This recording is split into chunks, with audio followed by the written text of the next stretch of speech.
मांडण्याची कुवत निर्माण करतं त्याला शिक्षण असं म्हणावं. आणि आपले डॉक्टर बाबासाहेब आंबेडकर शिक्षणाबद्दल सांगताना असं म्हणतात की शिक्षण हे वाघिणीचं दूध आहे आणि जे बछडे हे दूध पिणार ते नक्कीच गुरगुरल्याशिवाय राहणार नाही. म्हणजे एवढ्या मोठमोठ्या महान व्यक्तींनी शिक्षणाबद्दल केलेल्या व्याख्या जर आपण बघितल्या तर या व्याख्यांचा आपण अभ्यास केला तर आपल्याला असं लक्षात येते की शिक्षण हे समाज परिवर्तनाचं एक प्रभावशाली माध्यम आहे. मित्रांनो, आपल्या देशाला तब्बल 34 वर्षानंतर एक नवीन शैक्षणिक धोरण प्राप्त झालेलं आहे आणि या नवीन शैक्षणिक धोरणाचा जर आपण आराखडा बघितला तर आपल्याला असं लक्षात येते की हे धोरण फार मोठे आहे, याचं रूप फार विस्तारित आहे आणि अवघे 5 ते 7 मिनिटं हे सांगणं कठीण आहे. परंतु मी हे धोरण तुम्हाला थोडक्यात सांगण्याचा प्रयत्न करेन.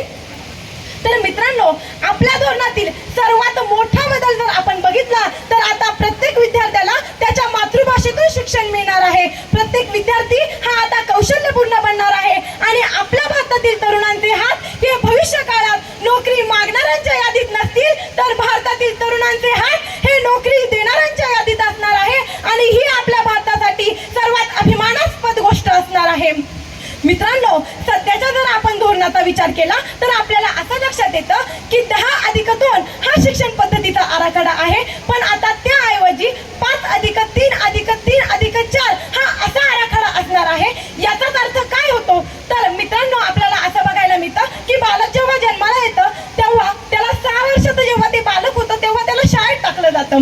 शाळेत टाकलं गेल्यानंतर तो मुलगा अचानक शाळेत गेला असल्या कारणाने त्या मुलाच्या मनावर शिक्षक, शिक्षक आणि परीक्षक या सर्व गोष्टींची भीती निर्माण होते. परीक्षा म्हटली की त्या मुलाला काटा होतो, काटा त्या मुलाच्या अंगावरती येतो. म्हणजे आपल्याला असं लक्षात येतं की हसा खेळा पण शिस्त पाळा हे गुण किंवा हे सुविचार फक्त पुस्तकांमध्ये दडपले गेले आहे.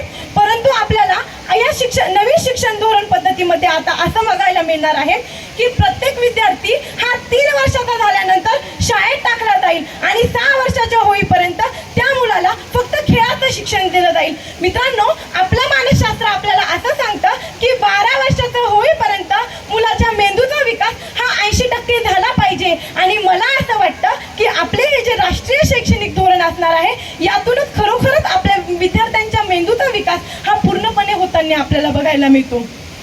मित्रांनो, या शैक्षणिक धोरणातून आता प्रत्येक विद्यार्थी हा कौशल्य, विकास, प्रयोगशीलता, संशोधन या गोष्टींवरती जास्त लक्ष केंद्रित करणार आहे.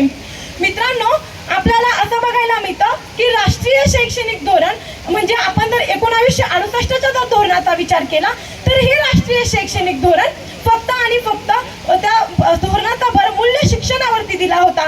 त्यानंतर जे 68चं धोरण आलं त्या 86चं धोरण आलं त्या धोरणामध्ये फक्त पायाभूत सुविधा आणि विविध अभ्यासक्रम या गोष्टींवरती भर दिलेला होता. आणि त्यानंतर जे 92चं धोरण आलं, 92च्या धोरणामध्ये फक्त हे तर कृती धोरण ठरलं हो, परंतु आताचे जे धोरण आलेले आहे ते नवीन राष्ट्रीय शैक्षणिक धोरण असणार आहे. मित्रांनो, म्हणजेच काय तर आपल्या विद्यार्थ्यांना आता प्रयोगशीलता, संशोधक या गोष्टी या धोरणातून घडणार आहे. मित्रांनो, आता जर आपण विचार केला तर साधीशी गोष्ट आहे, आपल्याला असं लक्षात येतं की जेव्हा हे आपण जे धोरण आता सध्या वापरात आणतोय त्या धोरण जेव्हा घडले किंवा बनवले गेले तेव्हा माहिती तंत्रज्ञानाची माहिती नव्हती, परंतु आपल्याला अभ्यास केल्यानंतर आता असं लक्षात येते. म्हणजे माझ्या काही स्पर्धक मित्रांनी सांगितलं की दुर्गम क्षेत्रामध्ये मोबाईल किंवा माहिती तंत्रज्ञान नाही, रेंज नाही, तर मला त्यांना सडेतोड उत्तर द्यायचं आहे की अहो, आपल्या भारतामध्ये जेवढी लोकसंख्या आहे, जेवढे लोक आहे त्याच्या प्रत्येकाच्या हातामध्ये अँड्रॉइड मोबाईल किंवा माहिती तंत्रज्ञान आपल्याला पोहोचलेलं बघायला मिळतं. म्हणजे शहरीकरण असो, खेडोपाडी असो किंवा दुर्गम भाग असो, प्रत्येक ठिकाणी आपल्याला मोबाईल किंवा माहिती तंत्रज्ञान याचा प्रचार आणि प्रसार होताना आपल्याला बघायला मिळतो.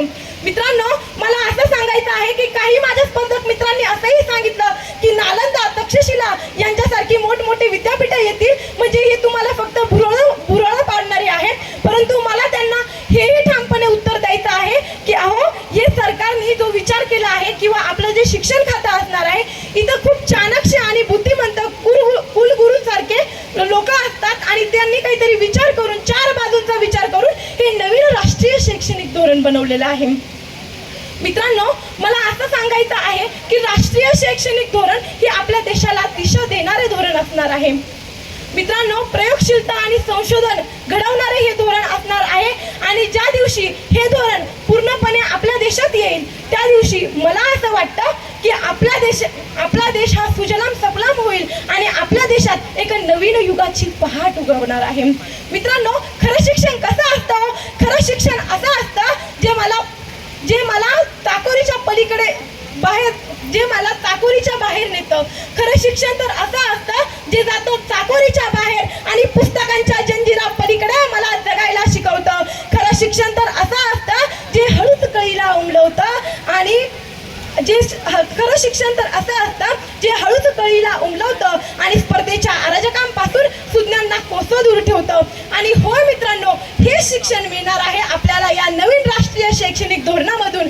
आणि खरोखरच हे धोरण जर आपण प्रामाणिकपणे राबवलं तर मला असं वाटतं की आपला देश कुठेही मागे हटणार नाही. मित्रांनो, आपण जर विचार केला तर प्रत्येक नाण्याला या दोन बाजू असतात.